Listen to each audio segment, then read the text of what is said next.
Hey everybody, Brett from AstartesGaming here, back with another first look video. Today we're going to be taking a look at RealPolitiks, which is a grand strategy game that released on Steam earlier this week. And it's developed by 1C Company, who at least I know very well for creating games that have incredible depth and promise, but are sometimes questionable in execution. So I don't know what to expect from this one, but it could be great. It could be something with a lot of potential that doesn't quite live up to it. We're gonna find out, certainly. I am going into this completely blind, so I'll be experiencing everything for the first time along with you guys. This is a first look video after all. So let's go ahead and dive in. If you enjoyed the game or you want to see more first look videos, hit that like button and let me know. Otherwise, don't forget to subscribe. It's the best way to follow along with all my first look videos and any other RealPolitiks content I decide to do if you guys are interested. And it's also the best way to help the channel grow. So I speak English. Let's go with that one. And it looks like we have Donald Trump being a lobby boy. That's kind of funny. So we'll start a new game. There's Putin surfing the web on the couch. Or actually, no, he's playing the game. Okay.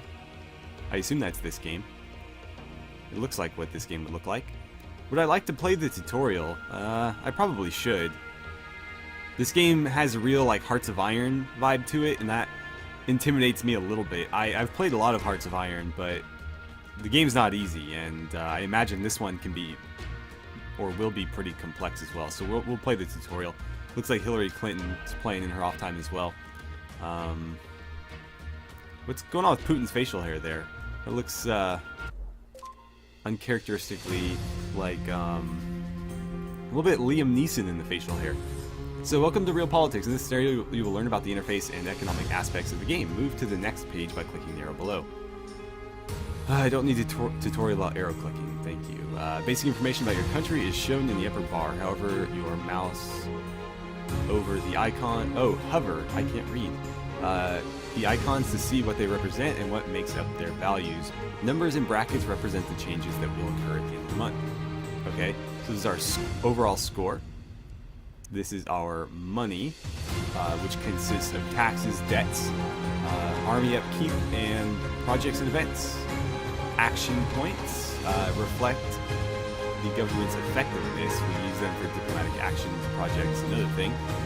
Looks like there's a base value. You gain more depending on how many provinces you control and what your industry, I said that weird, your industry level is, as well as your population. Okay. So basically, the more industry, the more people, and the more provinces you have, the more action points you get, and then you can spend those on various things to influence the game. GDP growth, so gross domestic product. I don't know why I keep pronouncing normal words strange. Determines income from taxes, unemployment, growth, and economic development. Okay, so that's going to be affected by taxes, world economy situation, and how interventionist we are. I should probably pause, though I can't pause. Natural resources, let's speed through these a little bit quicker. And HDI, statistical measurement of citizens' level of development, education, and income required for projects. Okay, so it's like how smart your people are, how educated your populace is. Directly under the upper bar, you can see the information bar. Interesting news and items and events in your and other countries will be listed here. You can clear the messages by clicking them. Okay. Click. Next to the upper bar is the current date and the buttons used to change game speed. The default speed is normal, and you can pause the game or set it to fast by clicking the buttons. Can I pause? Since we're not actually doing anything. We can also find the plain view button to quickly change to a cleaner, more easy to read map. It's this one. As opposed to what? Something changed, but I didn't really catch it. Okay. There's just more terrain and stuff on this one. I don't know that that's better or worse necessarily. I don't mind the cities there. I don't really find them to be distracting or anything. They're still there, it's just that the overlay is on top of them now, rather than underneath them. Your main country management options are in the side menu. You can find detailed information about your nation here. So we are currently Poland. Our culture is Polish. We are westernized in terms of civilization. Our next election is in 2095. It's 2020, so apparently we have a dictator. Yeah, authoritarianism. Apparently he allows elections, but only every 75 years. So where are we on the spectrum? Right, so that's democracy way over there to the left. Authoritarianism is here. Totalitarianism is here, and we are very close to that. Wow. Okay. That will have various effects on our populace, obviously. We seem to be pretty interventionalist. That's going to have effects as well. Personal control. How much we control citizens' everyday life. This little notch here is what exactly? Is that like the target? I would think so. It's saying 13 to 5. If this is 13, I'm assuming that's 5. And so I guess we're working away from being so totalitarian, because this arrow over here is suggesting that we're going to be heading toward democracy as well. So those seem to add up. Same goes for personal control, militarism. Population growth is actually down. That's not a good sign. Blah, blah, blah. We are currently a warmonger. Okay. So the side menu is further divided into 4 submenus. We have internal politics, economy, military, and other country politics, maybe. So we are in internal right now. If we go to economy, it's going to show us how much money we have, what our monthly balance will be, the current debt that we have, and what our debt payments are charging us.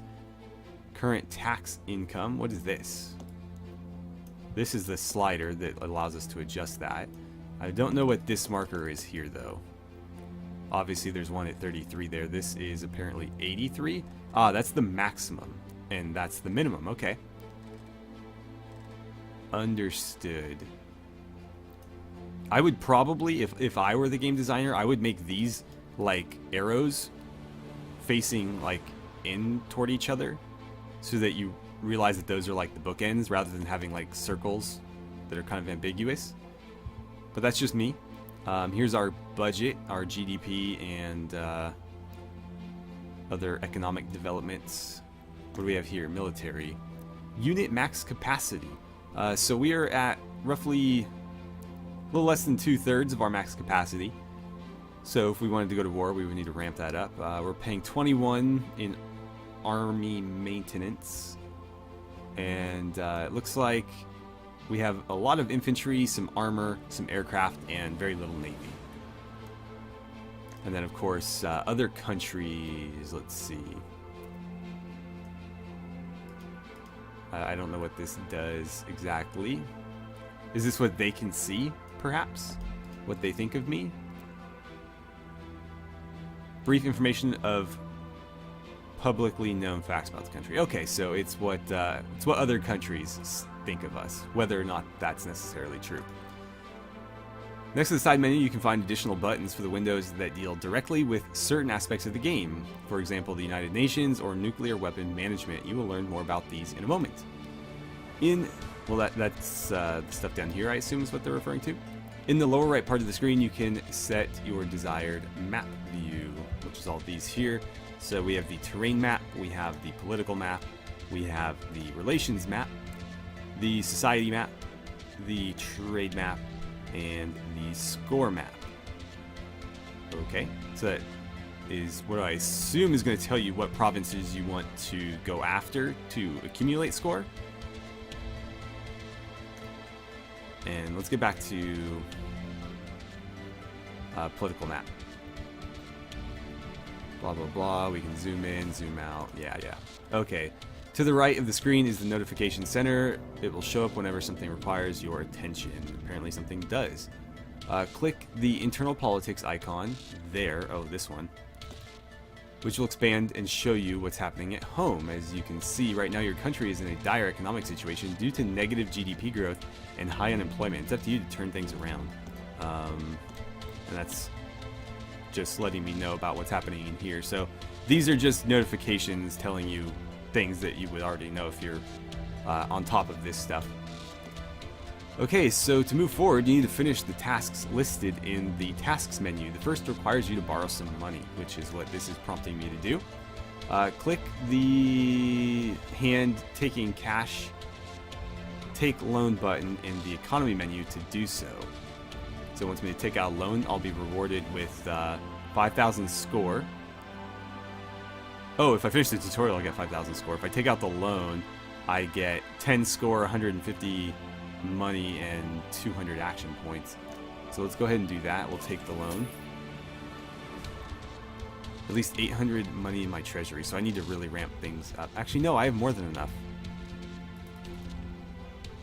Okay, if you pause the game, make sure to unpause for the task to complete. Understood. Okay. Got it. Let's pause again. Notice that we've earned action points and score points for finishing our first task. Action points are a representation of your government's bureaucratic power and are spent on various actions. Similarly to money, your monthly income of AP appears in brackets in the upper bar. So that's this number underneath the big number. Let's get rid of that for now. Score points determine your place in the score ranking. Usually you need to place first. I can't read this because of the big arrow.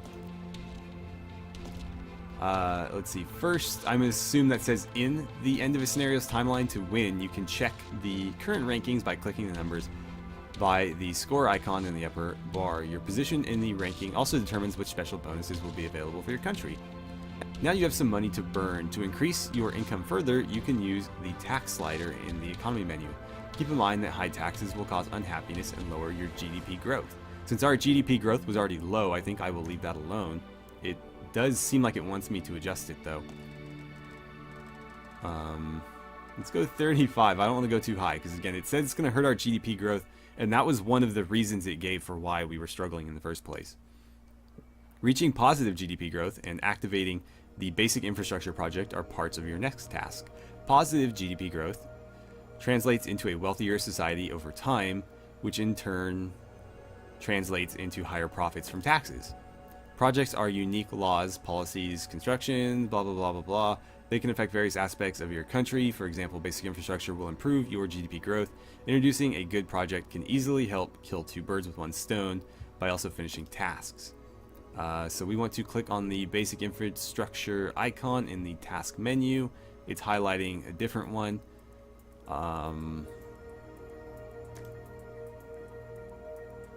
Interesting, so I guess I can do it either way. We want to activate this one. And we'll close this. Then leave the projects menu. They can take a while. Check their progress in the notification center. Okay, so I need to get that going. And I assume that is the progress thus far right there in green. Interesting. Maybe if we speed things up. Projects. Ah, here we go. That's handy actually. So that's done. We completed that task. We got some money, some more action points, and some score for it. Let's pause. So keep in mind that upkeep for most active projects requires money and action points every month. If you ever find yourself needing to cut costs, you can always suspend some projects. Okay. Now let's look at the unemployment in your country. The unemployment rate is in the economy menu. It's already high. Oh, it was already on it. Unemployment. Yeah, that's pretty high. 14.72%. I think in the United States it's like 4 or 5, which seems high, but that's really high. So it's getting higher due to its positive growth. You can fight it by increasing GDP growth or introducing helpful projects. Introduce the bureaucracy project from the economy menu to finish your next task. It's easier to plan around current projects. Oh, to make it easier to plan around current projects, use the effect filter at the bottom left corner of the project window. Okay, well, let's go to projects. And then we wanted something for unemployment. Yeah, bureaucracy. Okay, so that's this one here. That will lower our unemployment growth by 0.07%, which is very, very negligible, but I wonder if that's like a over time thing. Like, is it going to be 0.07% like every month or whatever, or is that like a one-time thing? Because frankly, if it's a one-time thing, that's not really going to help. But it does boost our tax income, so obviously it's going to benefit us.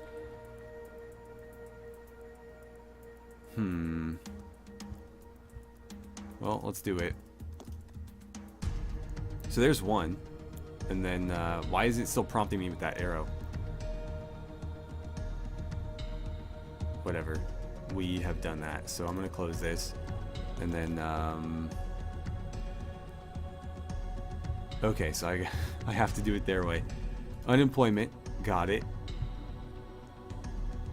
Click bureaucracy in the list. Oh, I have to do this first. Okay.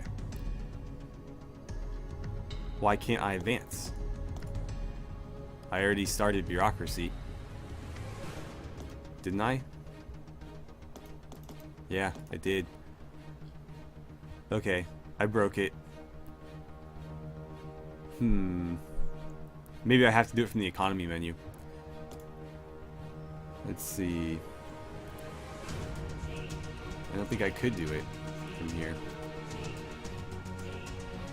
Well, this sucks.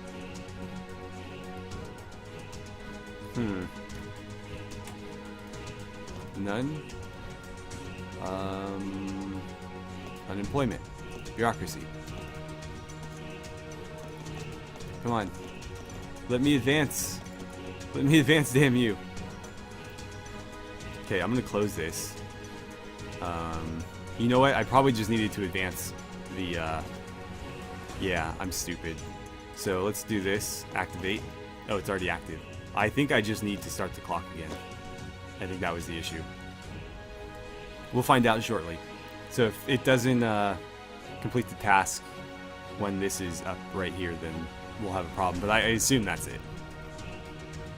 Because that's what it did on the last one. Yeah. Okay, so that's been implemented.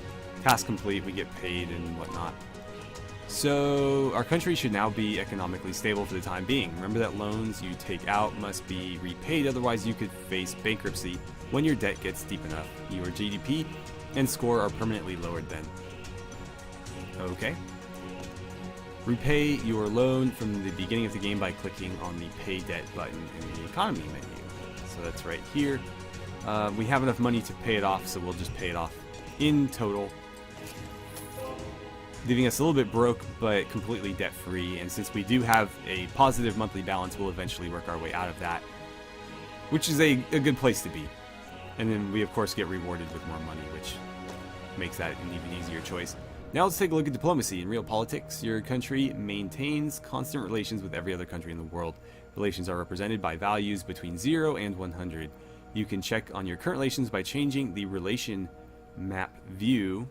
Key relations are also listed in the capital provinces of other countries. So if we go to relations, we can see that Slovakia probably doesn't like us very much. Let's see, where does it actually show their opinion of me? Here, I assume. Yeah, so currently 30, base is 50, same civilization type, so we get another 8. Something under this arrow that doesn't want to show because of the arrow. What is this one here? Historical relations minus 20, atom bomb theory minus 3. Okay. But it does look like Hungary was a little bit more fond of us. So they're at 60.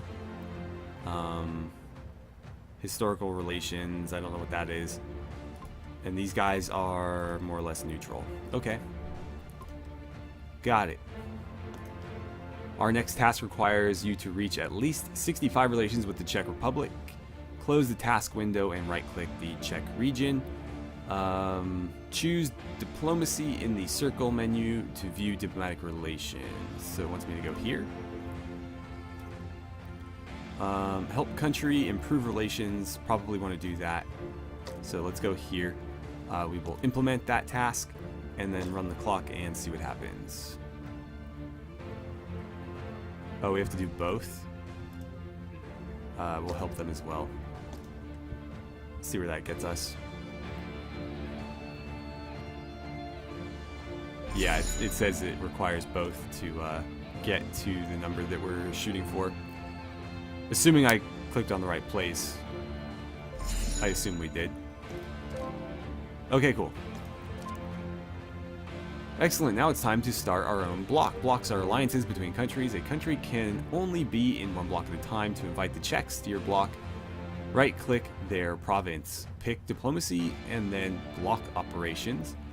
You need the right level of relations and units to invite countries. Most invitations cost money and action points. Oh, all invitations cost that. Okay, so diplomacy we want to add to a block. Relations, let's see, require 65 and 15 units. We have 74 and 21 respectively. It's going to cost us 200 money and 100 action points, and it will require 8 money and 3 action points in maintenance. Okay.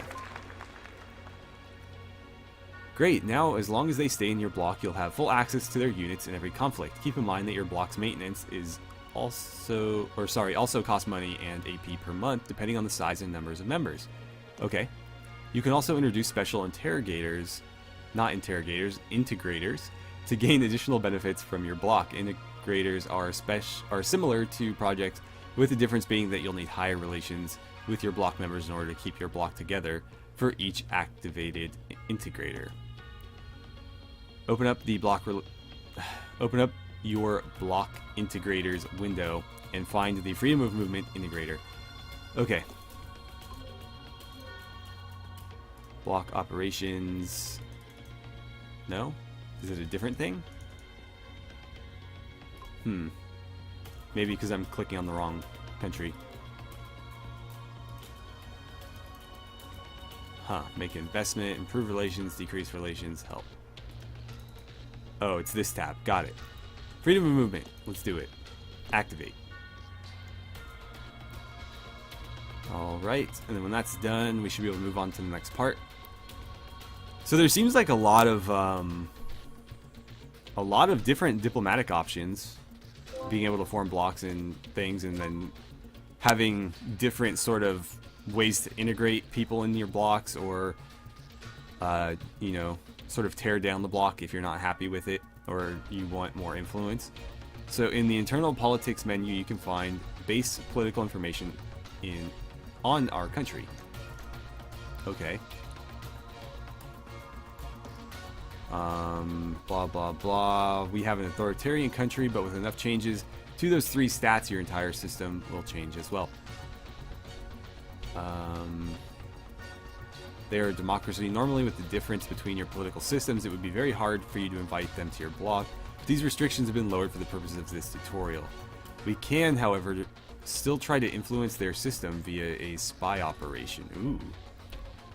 So we need to change them into an authoritarian government. So let's do some spy operations. We'll implement that. And that's going to take a little while.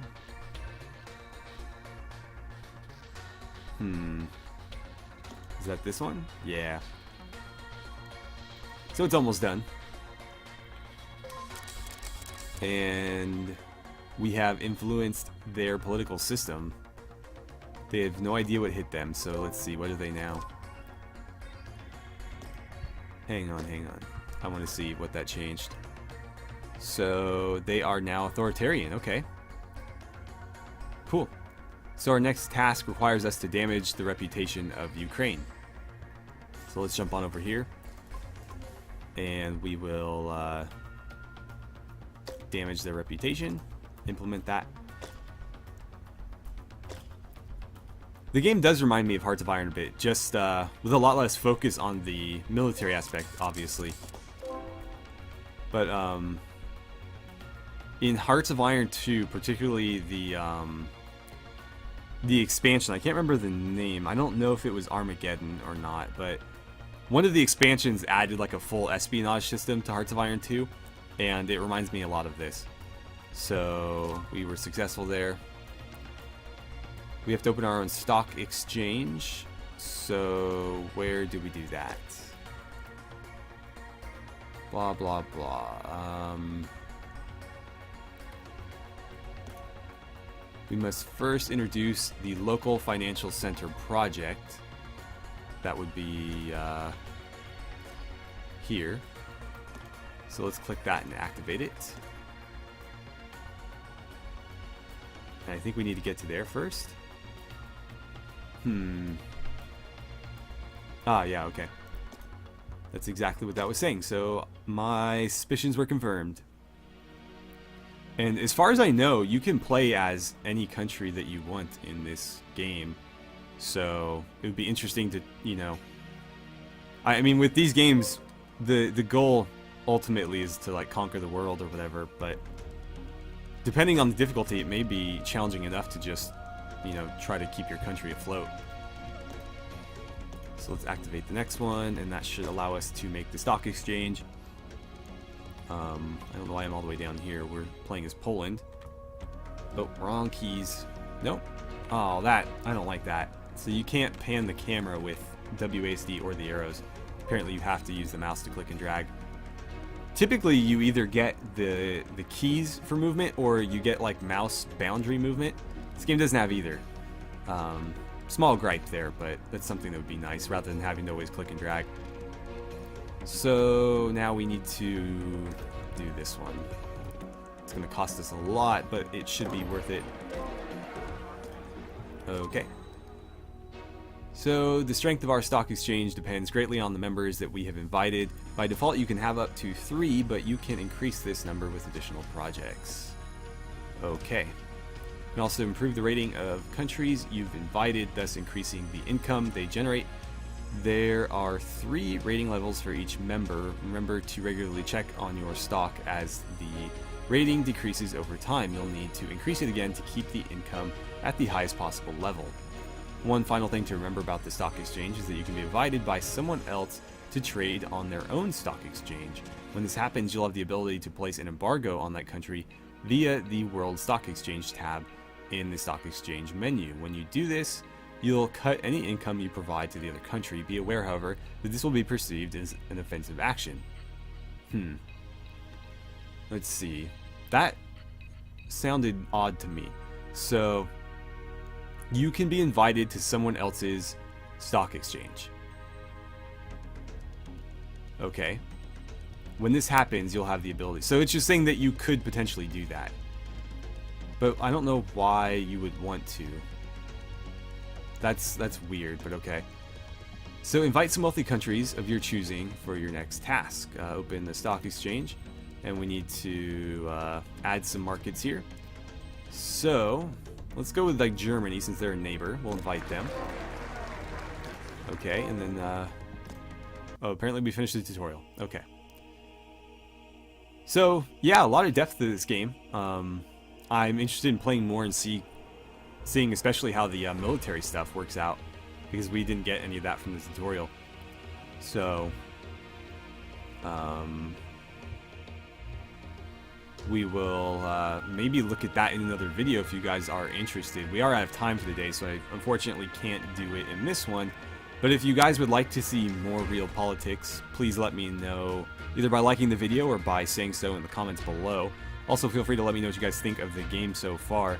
But I would like to play a little bit more of this if you guys are interested. So again, let me know. But I may decide to do a little bit more gameplay, whether it be sort of like a second look where we dive into some different aspects of the game, or maybe just a small let's play where we can actually dive in as a faction and play things as we normally would, or maybe a full-fledged let's play if you guys are really enjoying this. But otherwise, thank you so much for watching. I had a great time playing some RealPolitiks with you, and I look forward to seeing you back here for my next video.